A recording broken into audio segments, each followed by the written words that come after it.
A brief, brutal review. November 28, 2020 by Anna von Reitz.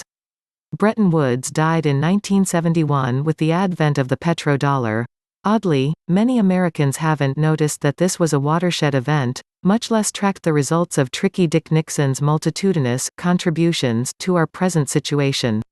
The concept that other goods could be used as the money standard, in this case, barrels of oil, toppled gold and silver from their pedestal, and opened up an era of wealth for the Middle East that the Middle East reinvested in gold, silver, land, and business opportunities all over the world. This means that we are now dealing with a disproportionate number of heavy-hitting Arab and Muslim investment interests. Counterbalancing would be Chinese investment interests that have hitched their wagon to the gold standard. This is a situation so far removed from the typical American egocentric viewpoint of the world as to be ironic. The Middle East and China are the power players in this drama, despite the USD being the reserve currency. Naturally, the US, having made its bed back in the 1970s, sides with the Arabs and the oil industry. Just as naturally, China resists because China has virtually no natural oil reserves and is in constant crisis and under pressure to meet its own energy needs.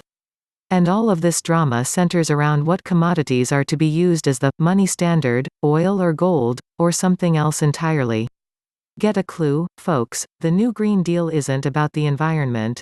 It's about making oil and all other sources of hydrocarbon energy more expensive, and using the destructive power of taxation to artificially make it so.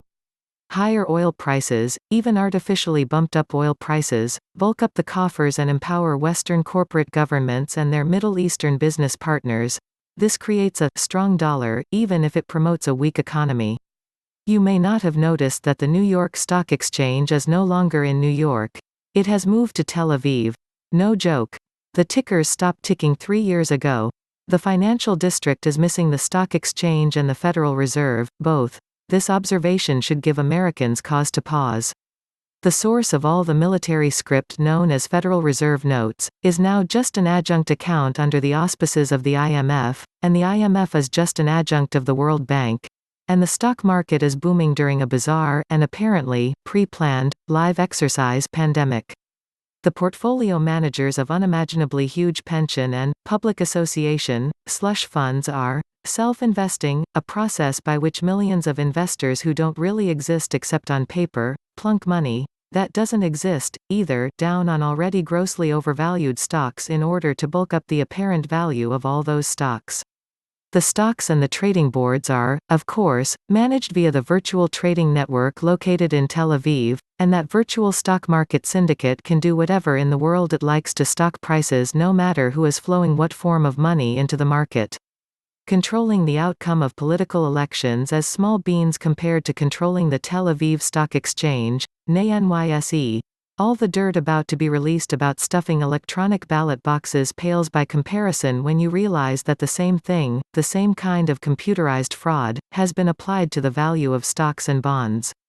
While the Chinese stubbornly hold onto the tail of the gold standard, the West just as tenaciously defends the oil standard, even while appearing to repudiate it with the New Green Deal, which is just an excuse to artificially increase oil prices, with the guilty Western government corporations and the Middle Eastern business partners splitting the take and all of us paying the price. There is nothing new about the New Green Deal. It's just another oil industry rip-off coming through the back door. Wake up, people. The value of free markets as a standard of reality has never been more clear. The urgent need for reform in all aspects of our planetary business life and the dangers of computer tampering and inappropriate politicking in every aspect of our lives from the stock market to the election box to healthcare are self-evident.